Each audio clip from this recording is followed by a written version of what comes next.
하나님 말씀 누가복음 18장입니다. 누가복음 18장 18절로 30절의 말씀인데 오늘은 21절로 23절에 있는 말씀 제가 봉독하겠습니다. 여짜오되 이것은 내가 어려서부터 다 지키었나이다. 예수께서 이 말을 들으시고 이르시되 내가 오히려 한 가지 부족한 것이 있으니 내게 있는 것을 다 팔아 가난한 자들을 나눠주라.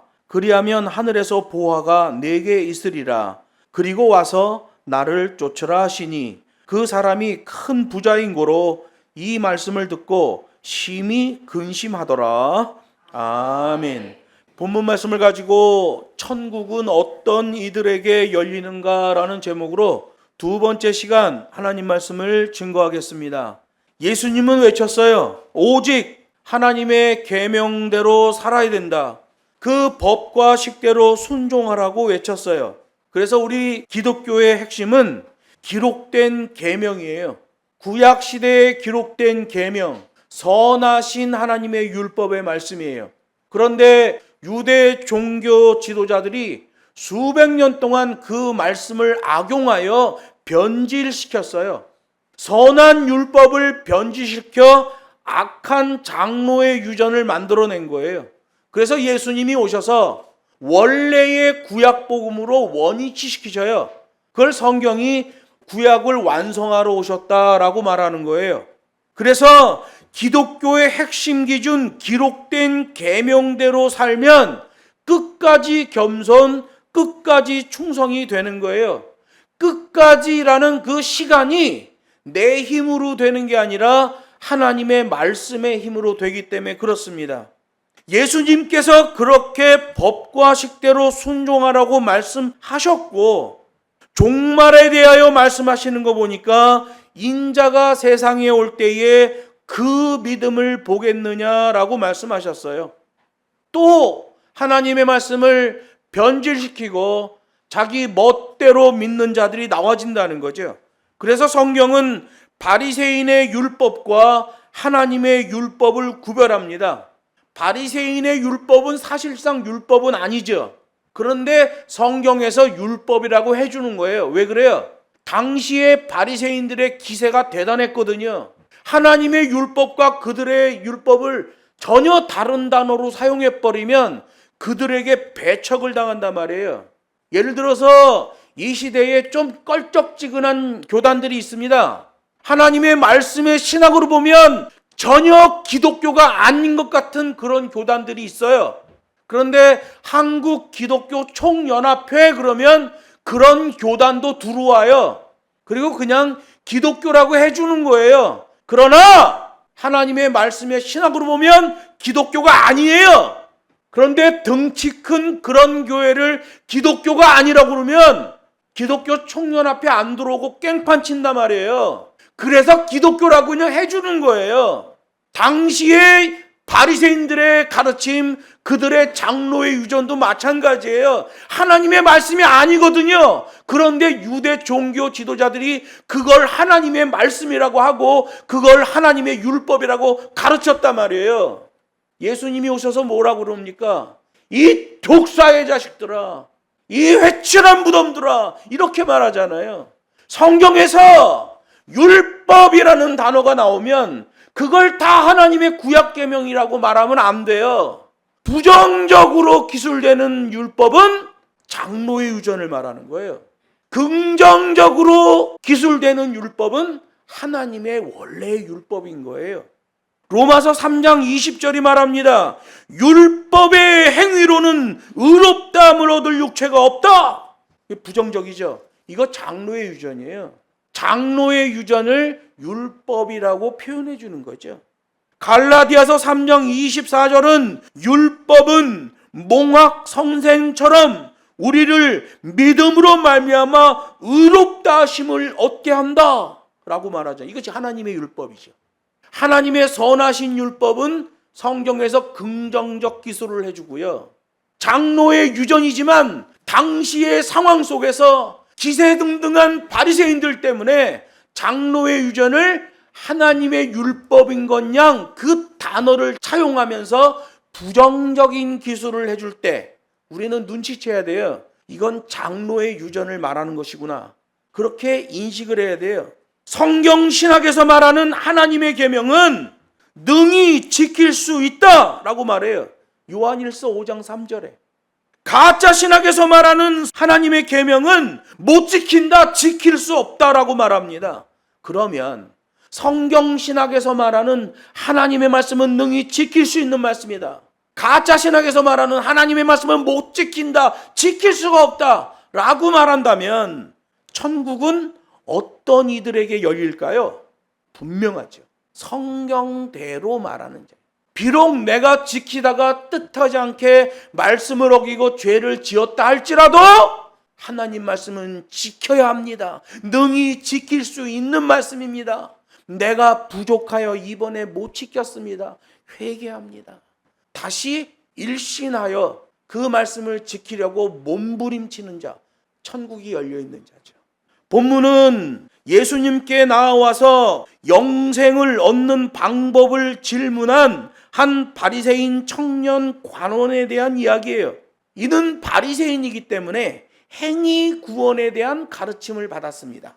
그래서 예수님께서는 본문의 바리새인 청년 관원이 장로의 유전 기준에서 하는 말과 행위를 다 부정하셔요. 여러분, 성경대로 하지 않는 가짜 신학에서 파생된 모든 건 다 가짜입니다. 예수님이 그렇게 말씀하시잖아요. 섞여 혼잡되어 있는 장로의 유전 중에서 거짓 교훈이 묻어있지 않은 하나님의 율법만 5계명, 6계명, 7계명, 8계명, 9계명 5개를 언급하셔요. 섞인 것들 중에 하나님의 계명 이외의 것은 다 버리고 오직 하나님의 계명에만 초점을 맞추라는 권고를 하십니다. 이 청년 관원에게 싱글 포커스를 명령하셔요. 오늘 본문에 나오는 이 바리새인 청년 관원은 인지 부조화가 일어납니다. 알고 있는 것과 행하는 것이 완전히 부조화가 일어나요. 21절에 보면 나는 바리새인 성골입니다 라고 말해요. 진짜 백이 바리새인이라는 거죠. 여기 21절에서 말하는 어려서부터라는 이 말은 바리새인들이 사용하는 그들만의 관용어구예요. 바리새인 중에도 성골, 아주 조상 대대로 바리새인인 자들, 그런 사람들이 사용하는 말이에요. 빌립보서 3장 5절에 보면 사도 바울도 이 말을 사용합니다. 나는 8일 만에 할례를 받고 이스라엘 족속이요 베냐민 지파요 히브리인 중에 히브리인이요 율법으로는 바리새인이요 라고 말해요. 이거 바리새인들만 사용하는 관용어구예요. 자기네들은 흠이 없다는 거죠. 바리새인의 그 장로의 유전에서 요구하는 종교적 임무를 감당할 수 있는 연령대부터 완전히 장로의 유전 속에서 성장했다는 거예요. 여러분, 바리새인들의 그 장로의 유전 기준에서 어느 남자아이가 율법에 대한 종교적 임무를 감당할 수 있는 연령, 그러면 5살에서 6살이에요. 아이가 5살에서 6살만 되면 벌써 장로의 유전 속에 존재하는 거예요. 종교적 책임을 가져야 하는 나이라고 말합니다. 오늘 21절에서 이 바리새인 청년 관원이 말하는 나는 어려서부터라는 말이 나는 5살, 6살 때부터 이미 어엿한 율법의 아들로 지금까지 살아왔습니다. 나는 성골입니다 라고 말하는 거예요. 바리새인 청년 관원은 자신은 바리새인의 성골로서 바리새인들의 가르침에서 요구하는 바를 다 지켰다고 말하잖아요. 그는 바리새인의 가르침, 그 장로의 유전을 하나님의 율법이라고 믿고 있었지만 사실상 그것은 가짜 율법이었고 가짜 신학이었어요. 성경에서 부정적으로 언급되는 율법은 다 장로의 유전을 지칭하는 거예요. 바리새인들이 말하잖아요. 유대인들이 말하는 선한 것은 2가지밖에 없어요. 하나는 하나님, 그리고 나머지 하나는 하나님의 율법. 바리새인들은 하나님의 율법을 선하다고 말해요. 그런데 선한 하나님의 율법을 안 지켜요. 안 지킬 뿐만 아니라 거기다가 자기네 생각을 섞어서 장로의 유전을 만들고 그 장로의 유전을 정통신학이라고 주장했단 말이에요. 본문의 바리새인 청년도 내가 어려서부터 그것을 다 지켰습니다 라고 강변하잖아요. 그런데 예수님이 보실 때는 완악한 짓을 하고 있는 거죠. 왜? 장로의 유전은 그 만들어진 것 자체가 문제예요. 본문 21절에 대한 서양신학의 관주는 어떻게 된 줄 아세요? 서양신학은 21절을 이렇게 주석합니다. 이 청년이 율법을 다 지켰다고 말하지만 하나님의 율법은, 인간이 하나님의 율법을 다 지킬 수 있다면 율법은 구원의 길이 되지만 율법을 다 지킬 수 없다는 것에 인간의 어려움이 있다. 이렇게 주석해놨어요. 양키 신학은 다 이렇게 주석해놨습니다. 하나님의 율법을 지키면 그게 구원의 길이 되겠지만 인간이 연약하여 그 말씀을 지킬 수 없다는 데에 아쉬움이 있다. 이거 바리새인 콤플렉스예요. 성경과 배치되는 거예요. 맞지 않아요. 이것 때문에, 이런 서양신학의 관점 때문에 칼바르트의 신정통주의가 나오는 거예요. 신정통주의가 뭐예요? 성경 말씀이 있어.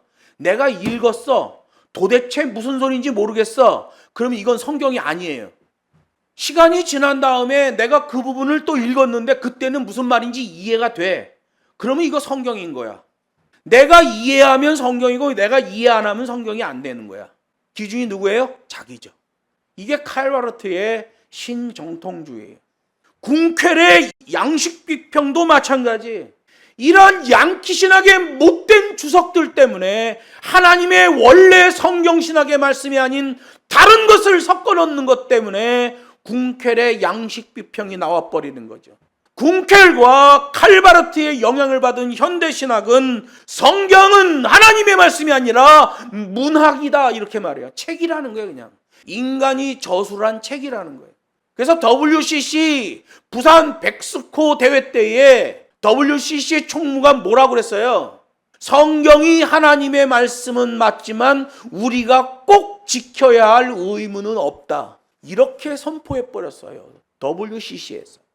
우리나라 기독교 중에 WCC에 안 들어간 교단은 총신과 고신과 합신 3교단밖에 없어요.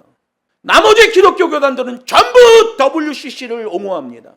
성경이 하나님의 말씀인 건 맞지만 우리가 꼭 지켜야 할 의무는 없다. 이게 WCC 부산 백스코 대회의 최종 선언이에요. 여러분, 성경이 당시 기세등등한 바리새인들 때문에 그들의 장로의 유전을 율법이라는 단어로 설명해주고 그 뒤에는 부정적 견해를 달아줬습니다. 하나님의 율법은 선한 율법이에요. 유대 종교 지도자들이 변질시킨 그 말씀을 원래의 말씀으로 회복시키려고 예수님이 오셨어요. 예수님이 말씀하셨어요. 이 계명의 말씀대로 행해야 된다. 그런데 이 시대의 현대신학은 엉망이 돼버렸죠. 마음은 원이로되 육신이 약하여 라고 말하며 자신에게 관대한 처분을 하지만 그 말 자체가 죄로 직행하는 말이에요. 예수님이 겟세마네 동산에서 제자들한테 경고합니다.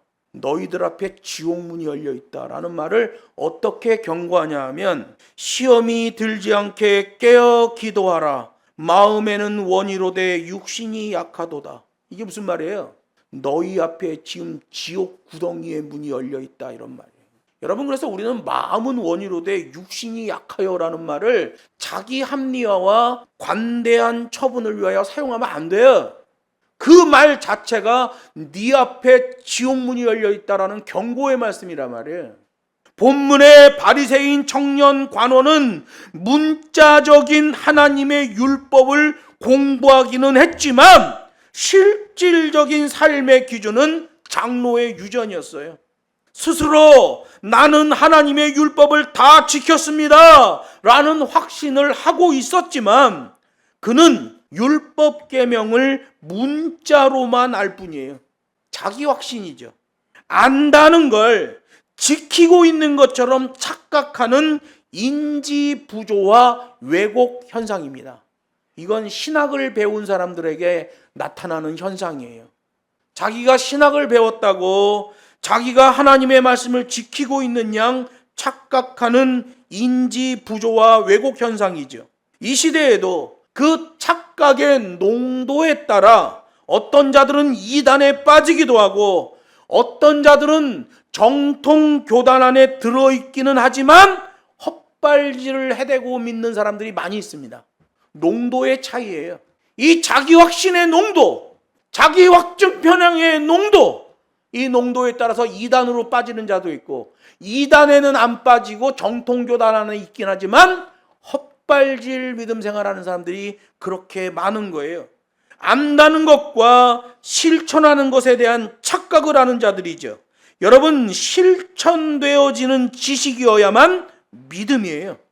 그래서 예수님께서는 이 바리새인 청년 관원에게 장로의 유전에 의해 오염되지 않은 순수 계명 5개를 언급하신 다음에 한 가지 부족한 것이 있다라며 말씀을 이어가시는 거예요. 22절 보면 자기 스스로는 거룩하다고 확신했던 그것이 이 바리새인 청년 관원의 허점이었다는 걸 말합니다. 여기 한 가지 부족한 것이라는 헨소이 레이페이라는 말은 네게 한 가지 남은 것이 있다라는 말이에요. 한 가지 부족한 것이 있으니 뭐 다른 것은 만족됐는데 한 가지가 부족해서 요것만 하면 다 만족된다 이런 말씀이 아니에요. 헨소이 레이페이라는 말은 이젠 너 앞에 단 한 번의 기회가 있다 이런 얘기예요. 마지막 기회로서 첫 단추가 될 수 있는 기회다. 여러분, 단추는 첫 단추를 제대로 끼워야 전체 단추를 다 끼울 수 있어요. 첫 단추를 잘못 끼우면 열심히 꽂아놓고 나중에 가서 이거 어떻게 된 거야? 다 뜯어내야 됩니다. 여러분, 잘못된 신학을 배우면 그렇게 되는 거예요. 오늘 본문에 나오는 이 청년 관원 바리새인 잘못된 신학을 배웠어요. 주님이 말합니다. 이제 너에게 마지막 남은 한 번의 기회, 그러면서 첫 단추, 예수의 제자로 살아갈 수 있는 첫 단추를 낄 수 있는 마지막 기회가 너에게 있다라는 말씀을 하신 거예요.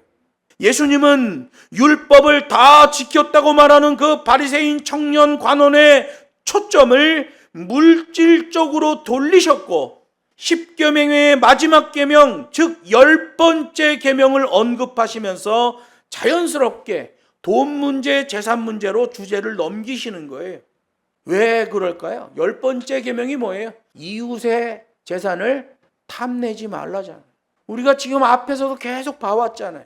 종교 지도자들 바리새인들이 회당을 중심으로 유대 사회를 완전히 장악하고 불의한 방법으로 착복해 왔던 거지요. 여러분, 천국은 누구에게나 열리지만 그 천국이 지속되는 건 아무에게나 지속되는 게 아니에요. 양키 신학은 그냥 나 예수 믿을게요 그러면 구원의 백성이 됐다고 그럽니다. 가짜예요. 그렇지 않아요. 성골 바리새인이었던 사도 바울도 바리새인들의 그러한 경제적 허점을 잘 알고 있었어요. 그래서 골로새서 3장 5절에 보면 이 바리새인들을 향한 폭탄 선언을 합니다. 탐심은 우상숭배니라. 유대 종교 지도자의 핵심 멤버 바리새인들, 그들에게 말해요. 탐심은 우상숭배다. 너희들 지금 유대교 갖고 장로의 유전 갖고 장난치는데 그렇게 장난치는 종교적 악행의 이유가 너희들의 부정축제를 위한 탐심이다. 탐심은 우상숭배다. 너희는 여호와 하나님을 믿고 있다고 생각하지만 너희는 여호와를 믿는 게 아니라 맘몬을 섬기는 우상숭배를 하고 있다 라고 선포해버리잖아요. 종교 권력을 갖게 되고 그 권력이 점점 더 견고해지자 물질에 대한 과도한 집착을 하게 되었고 그 물질관이 종교성에까지 지대한 영향을 주는 거예요. 여러분, 안타깝게도 칼빈도 이런 영향을 받습니다. 칼빈이 뭐라고 그래요? 물질량은 축복량과 비례한다 이렇게 말했어요. 어떤 부자가 있어요. 돈을 많이 가졌어. 그 사람은 하나님의 축복을 많이 받은 거예요. 어느 가난한 자가 있어. 물질이 너무 없어.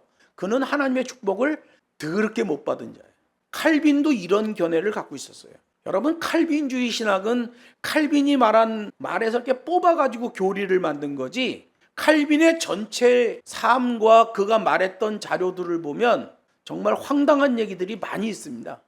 이북에서는 김일성이 가랑잎 타고 대동강 넘어갔다 그러잖아요. 다 믿어요, 그 사람들. 여러분, 이념이라는 게 그런 거예요. 정치학자 15명이 15년만 연구하면 어떤 한 사람을 신격화시킬 수 있습니다. 이 정치학에서 말하는 거예요. 기독교가 오염돼 버리면 물질량과 하나님의 축복량을 비례하다고 말하는 거예요. 바리새인들도 물질관이 종교성에까지 지대한 영향을 준 거죠. 그래서 그렇게 가르쳤던 거예요. 물질량과 하나님의 축복량은 비례한다. 이 뒤에 나오잖아요. 예수님이 말씀하시는 이런 부자가 천국에 들어가니까 그렇게 힘들다 그랬더니 사람들이 아니 그러면 누가 천국 갑니까? 왜 그래요? 물질량과 축복량을 비례시켜놨기 때문에 그래요. 이거 아주 장로의 유전에 못된 짓이죠. 이웃의 주머니를 탐내는 종교 지도자는 씻을 수 없는 죄를 짓는 거예요. 성경이 그렇게 말하고 있죠. 그래서 여러분, 우리 정당한 기독교는 헌금 계정 관리가 엄격합니다. 어느 교회에서 뭐 선교사가 왔다, 뭐 오늘 선교사를 위해서 특별한 거 합시다. 그 목사는 제명시켜버립니다. 헌금 계정이 엄청나게 엄격해요. 여러분, 저희 교회에서 믿음 생활하신 분은 알겠지만 북경에서나 여기서나 헌금 계정이 한 번이라도 바뀐 적이 없고 임시 계정이 어떤 한계가 만들어진 적이 없습니다. 왜? 교회 법대로 가기 때문에 그래요. 그런데 무슨 헌금 서울에 어느 큰 교회 갔더니 헌금 종류만 한 50가지가 있더라고요. 그 교회 사역자는 다 지옥입니다. 다 지옥 가는 자들. 그건 볼 것 없이 지옥이에요. 오늘 본문에 나오는 바리새인 청년 관원에 대한 가르침을 봐도 그것을 알 수 있는 거예요. 예수님이 말씀하십니다. 너에게 있는 것을 다 팔아 가난한 자들에게 나눠주라. 이 명령은 종교적 자만과 위선을 그대로 보여주고 있는 거예요. 그동안은 율법을 알고만 있고 자기가 이웃에게 해를 끼치지 않는 삶을 산다는 정도로 자기가 이웃 사랑을 실천하고 있다고 착각했던 거예요. 여러분, 이거 조심해야 되죠.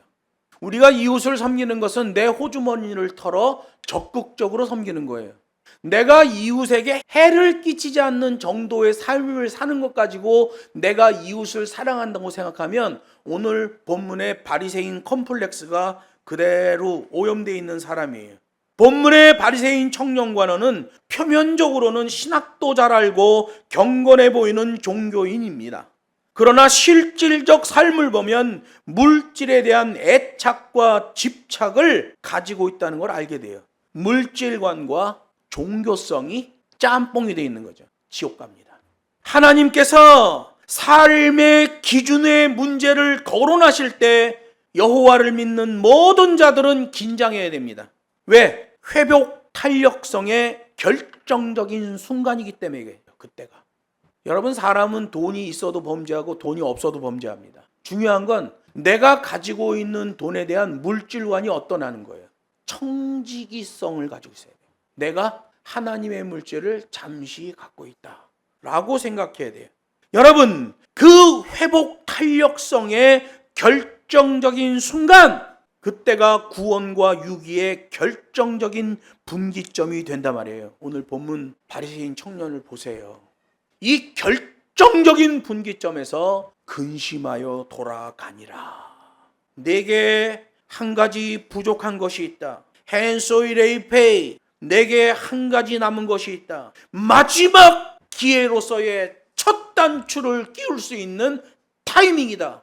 회복 탄력성의 결정적인 순간, 구원과 유기의 결정적인 분기점, 천국이 열려지는 그 타이밍에 물질관과 종교성이 잘못 결부된 그 종교적 가르침 때문에 이 청년은 지옥으로 떨어지는 거예요. 회복 탄력성의 결정적 순간, 구약시대 보면 아간이라는 사람이 있죠. 그 사람은 그 타이밍을 상실합니다. 다 죽어요. 신약시대 아나니아와 삽비라 보세요. 진짜 이것이 너의 전 재산 판 것이냐? 물질에 대한 기준을 물어보셔요. 삶의 기준을 물어보셔요. 그때는 구원과 유기의 결정적 분기점이에요. 죄송합니다. 제가 속였습니다. 그러면 살아나죠. 맞습니다. 부부가 그날로 같이 죽어요. 예수님을 팔았던 가룟 유다 보세요. 회복 탄력성의 결정적 순간에 구원과 유기의 결정적 분기점에서 천국이 닫혀버리는 거예요. 예수님이 말씀하셔요. 누가복음 14장에 보면 이와 같이 너희 중에 누구든지 자기의 모든 소유를 버리지 아니하면 능히 내 제자가 되지 못하리라. 이 소유는 내가 갖고 있는 걸 얘기하는 것이 아니라 장로의 유전의 가르침으로 알고 있는 어그러진 종교성의 물질관이에요. 그걸 버리지 않으면 나의 제자가 되지 못한다. 소금이 좋은 것이지만 만일 그 맛을 잃었으면 무엇으로 짜게 하리요? 땅에도 거름에도 쓸데없어 내어 버리느니라. 무슨 말이에요? 잘못된 종교성, 잘못된 물질관에 그 뒤범벅이 되어 있는 자는 그것을 버리지 않는 한 내어 버리느니라. 누구에게 천국문이 열리느냐 라는 기준을 말씀하시는 거예요. 그리고 말씀하셔요. 들을 귀가 있는 자들은 들을지어다. 타이밍이거든요. 이 말을 하는 이때에 요거를 알아들어야 된다. 본문에 나오는 청년도 내게 한 가지 남은 것, 마지막 기회로서 첫 단추를 끼울 수 있는 기회다 라고 했는데 거기서 발 빼는 작업이 나와버리죠. 모든 그리스도인들은 내가 가지고 있는 물질에는 가난한 자의 몫이 상당 부분 들어있다는 신앙 고백을 해야 됩니다. 내가 가지고 있다고 다 내 돈 아니에요. 내가 가지고 있는 돈 안에는 가난한 자를 도와야 되는 그 가난한 자의 몫이 들어있다. 그것도 상당 부분 들어있다 라는 신앙 고백을 해야 돼요. 왜냐하면 예수님께서 본문의 바리새인 청년 관원에게 다 팔아 가난한 자들에게 나눠주라 라고 하셨기 때문에 그래요. 믿는 자들은 이런 걸 하나님의 말씀으로 받아야 돼요. 아, 다 팔아 나눠주라고 하셨구나. 왜 다 팔라고 그래요? 그 물질이 전부 욕심으로 만들어진 물질이기 때문에 그래요. 정당한 땀으로 모여진 물질이 아니라 아주 좋지 않은 방법으로, 편법으로 만들어진 물질이기 때문에 그런 거예요. 물질에는 강력한 권능이 들어있어요. 하나님을 사랑하는 권능도 들어있고 물질 안에는 이웃을 사랑하는 권능도 들어있어요. 물질은 관계를 풀어가는 권능도 들어있어요. 그래서 내게 있는 물질은 무조건 선용해야 돼요. 하나님의 뜻을 따라 사용해야 되는 거예요. 이는 적극적인 이웃 사랑 때문에 마음이 가난해지는 청빈의 삶을 말하는 거예요. 하나님이 주신 물질로 세우고 살리는 권세를 드러내라는 거예요. 서울에는 어느 큰 교회 목사가 청부론을 말했습니다. 청부론. 성경은 청빈론이에요. 내 물질 안에는 가난한 자를 도와야 되는 물질이 상당 부분 들어있다. 그래서 청빈해지는 거예요. 청빈하다고 알그지가 되는 게 아닙니다. 마음이 청빈해지는 거예요. 근데 어느 교회 목사가 청부론을 그렇게 주장하더니 은퇴할 때 교회 돈 50억을 챙겨갔습니다. 그 목사 아니에요. 교회 돈 50억을 챙겨간 건 그 목사 아닙니다. 그리고 나더니 암이 걸려가지고 다 죽다 살아났어요. 그 많은 돈 다 썼어요. 성경은 이웃 사랑, 하나님 사랑 때문에 마음이 가난해진 청빈한 기독교인들을 요구하고 있는 거예요. 예수님이 보실 때 본문의 바리새인 청년 관원은 그 부분이 예수님의 명령대로만 처리되면 진리의 로의 첫 걸음이 시작될 수 있었어요. 헨서이 레이페이, 내게 한 가지 남은 것이 있으니 마지막 기회로서 첫 단추를 끼울 수 있는 타이밍이 지금이다. 너의 땅의 욕심으로 모았던 물질을 다 팔아 가난한 자들에게 나눠주고 그런 후에 나를 따르라. 이게 프로세싱이거든요. 다 팔아서 나눠준 다음에 예수님을 따를 수 있어요. 반만 팔고 반은 몰래 착복한 다음에 예수님을 따른다고 할 수 없어요. 그렇게 순종한 후 나를 따르라. 두 가지의 프로세싱 명령이잖아요. 재산을 다 팔아 나눠줘라. 땅에서 욕심으로 모은 재산 다 나눠줘라. 그리고 나를 따라라. 그러면 하늘에서 너의 보화가 풍성할 것이다. 누구에게 천국이 열릴까요? 양키 신학은 믿으면 구원이랍니다. 그리고 온 욕심 다 부리고 삽니다. 자기 쾌락주의로 살아갑니다. 가짜입니다. 바로 그것을 경험한 사도 바울은 천국이 열려지는 자로 성큼 나아가게 되는 충격적 사건이 벌어져요. 그래서 여러분, BC와 AD 인생을 말할 때 사도 바울을 말하잖아요. 다메섹 도상에서 완전히 바뀌어버리잖아요. 그가 말합니다. 골로새서 3장 10절에서 새 사람을 입었으니 이는 자기를 창조하신 이의 형상을 따라 지식에까지 새롭게 하심을 입은 자니라. 지식이죠. 바리새인의 그 악한 지식, 장로의 유전, 이 시대의 전 세계 교회를 휘몰아치고 있는 양키 신학의 악한 것들, 그 지식, 그 지식에까지 새롭게 하심을 입는 자들이 그들에게 천국이 열려질 것이다. 사도 바울도 그것을 고백했어요.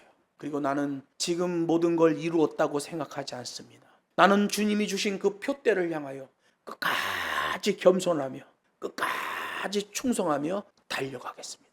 라고 고백하는 목회자가 된 거예요. 이 시대에 수많은 목사들이 있습니다. 욕심으로 똘똘 뭉쳐있는 악한 목사들. 저는 지난주에 부안지역, 김제 이 지역에 가서 음향 세팅하는 일을 하고 왔어요. 한 교회를 고치고 있으면 주변의 교회 목사들이 와서 우리 것도 좀 해주세요. 아니, 그 목사들이 음향도 안 배우고 목사가 됐어. 음악을 안 배우고 어떻게 목사가 되냐 말이에요. 양키 신학은 신학 배우면 목사 됩니다. 하나님 신학은 음악 배워야 목사 됩니다. 이 백성은 나를 위해 지었나니 나의 찬송을 부르게 하려 합니다. 계시록 끝에 가서 보세요. 수많은 천군 천사의 그 찬양이 울려 퍼집니다. 구원하심이 보좌에 앉으신 우리 하나님께 있도다. 음악을 모르고 어떻게 목사가 되냐. 이 양키 신학의 큰 문제예요. 근데 왜 양키 신학이 음악을 이렇게 홀드하기 시작했어요? 루터 때문에 그렇습니다. 루터는 교회 음악 못하게 했어요. 23절에 보면 종교와 세속주의에서의 이중성을 말합니다. 그렇게 결정적 분기점이 나오자마자 바리새인 청년 관원은 심히 근심하더라 라는 모습을 보입니다. 율법에 대한 지식적 차원과 율법에 대한 실질적 실천 차원이 이중성으로 나타나고 있는 거예요. 아는 것과 실천하는 것에 괴리 현상이 일어나고 있습니다. 두 마음을 품는 자는 모든 일에 정함이 없다. 야고보서 1장 8절 말씀이에요. 행함을 강조하는 야고보서. 야고보서 4장 8절은 이렇게 말해요. 두 마음을 품은 자들은 마음을 성결케 해야만 한다. 이 물질관을 제대로 관리하지 않으면 그에게는 천국이 열리지 않습니다. 한편으로는 영생을 소유하고 싶은 열망이 있고 또 한편으로는 물질 풍족의 안락한 삶을 지속하고 싶어하는 이 바리새인 청년 관원. 예수님은 양자택일 명령을 내립니다. 물질 쾌락주의의 그 죄를 미워하는 결단력을 보여라 라고 말씀하시는 거예요. 이번에 내려가서 음향봉사를 하는데 1시간 정도 떨어진 교회 목사님이 열심히 운전해서 온 거예요. 제가 세팅하고 있는데. 그러더니 나에게 우리 교회에도 와서 좀 앰프를 손봐 주십시오 그러더라고. 여러분, 원래 이렇게 음향하는 거는요, 노회 단위에서 일꾼을 양성해야 됩니다. 노회 안에 교회들이 수십 개 또는 수백 개가 있잖아요. 그 안에서 음향 담당자들을 양성해야 돼요. 그래서 각 지교회가 음향이 안 되면 가서 해줘야 됩니다. 그걸 안 해주면 세상 음향을 하는 사람들이 와서 맞추게 돼요. 가요 부를 때의 세팅과 설교 찬양할 때의 세팅이 달라요. 제가 이번에 가서 보니까 전부 그냥 세상 전파사 뭐 이런 데 있는 사람들이 와서 맞춰놓은 세팅이에요. 설교, 찬양용 세팅이 아니에요. 그래서 한 목사님 교회를 갔는데 깜짝 놀랐어요. 그 목사님은 1년에 가난한 교회들 에어컨만 한 1억 원 넘게 지원해 주는 목사님이에요. 신학교 다닐 때 비닐하우스 쳐놓고 거기서 예배를 했대요. 개척을 그렇게 한 거야. 그거 진짜 목사죠.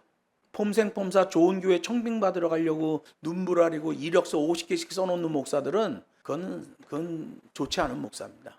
비닐하우스 쳐놓고 교회를 개척했는데 너무 더웠다는 거예요. 자기가 너무 더워서 에어컨 하는 사람들을 쫓아다니면서 기술을 배웠대요. 틈틈이. 그리고 에어컨을 공장에서 싸게 사오는 루트를 찾았대요. 그러니까 시중에 돌아다니는 에어컨이 100만 원 그러면 자기는 3, 40만 원이면 사는 거야. 유통비 하나도 없고 설치비 하나도 없고 아무것도 없이 오로지 그냥 물품만 사오니까 싸죠. 그렇게 해서 가난한 교회들을 도와주는 목사님. 그 목사님 교회 갔더니 아주 앰프가 난리도 아니야. 에어컨은 잘하는데 그냥 음향 하나도 모르더라고. 성경에는 에어컨 몰라도 상관없어요. 음악은 알아야 돼. 그래서 다 세팅했는데 스피커 하나가 문제가 생겼어요. 그래서 제가 그 마치면서 하다가 안 됐어요. 기도했어요. 하나님 아버지 이거 어떻게 할까요? 그랬더니 하나님이 마음속에 너 스피커 있지 않냐 그러시더라고요. 제가 저쪽 교회에서 얻어온 게 있어. 스피커 한 통에 300만 원짜리요. 근데 그거 있지 않냐 그러더라고요. 그래서 그 응답을 받고 제가 그냥 나도 모르게 우리 교회 거 드릴게요. 그랬더니 그 목사님이 자기가 그렇게 1년에 1억이 넘는 에어컨을 수많은 교회들, 가난한 교회들 보급하고 있지만 자기가 이런 걸 공짜로 받아보긴 처음이래. 목회 30년 됐는데 처음이래. 가져가세요. 행함을 강조하는 야고보서가 말합니다. 두 마음을 품은 자는 모든 일에 정함이 없고 그 마음을 성결케 해야만 한다 라고 말해요. 예수님도 말씀하셨어요. 하나님과 물질을 겸하여 섬길 수 없다. 물질이 있는 곳에, 그 보물이 있는 곳에 너의 마음이 있다. 이렇게 말씀하셨어요. 한편으로는 영생을 소유하고 싶어하며 또 한편으로는 물질 풍족의 안락한 삶을 원하는가? 주님은 말합니다. 양자택일하라. 말씀을 맺습니다. 예수님의 명령에 대하여 본문의 바리새인 청년 관원은 스스로는 도저히 통제할 수 없는 갈등과 고민에 빠졌어요. 종교적 영생과 물질적 탐욕이 뒤범벅이 되어 본색이 드러나는 가짜 신학 장로의 유전이 그의 삶을 통해 그의 자세를 통하여 보여지는 거예요. 그리고는 물질주의의 그 안락함을 포기하지 못하니 오늘 본문의 바리새인 청년 관원은 천국 문이 그의 앞에서 열리기 직전에 닫혀버리고 마는 거예요. 헨소이 레이페이, 내게 한 가지 남은 것이 있으니 마지막 기회로서 첫 단추를 끼울 수 있는 타이밍이다. 근데 그 타이밍을 놓쳐버려요. 모든 그리스도인들은 성경에 기록되어 선포된 하나님의 계명의 말씀을 따라 반듯한 자세의 믿음을 보여야 돼요. 예수님은 본문에서 과연 누구에게 천국이 열리는가의 영생 문제를 말씀하셔요. 이 시대의 기독교, 교회, 설교, 신학, 교단, 그것들이 본질적이고 실질적인 것인지를 살펴야 됩니다. 두 마음 가지고 있으면 안 돼요. 분기점에서 타이밍이 나와줘야 돼요. 거룩한 하나님의 계명을 따라 하나님과 이웃을 향하여 반듯하게 자세 잡는 저와 여러분 되기를 주 예수의 이름으로 축복합니다.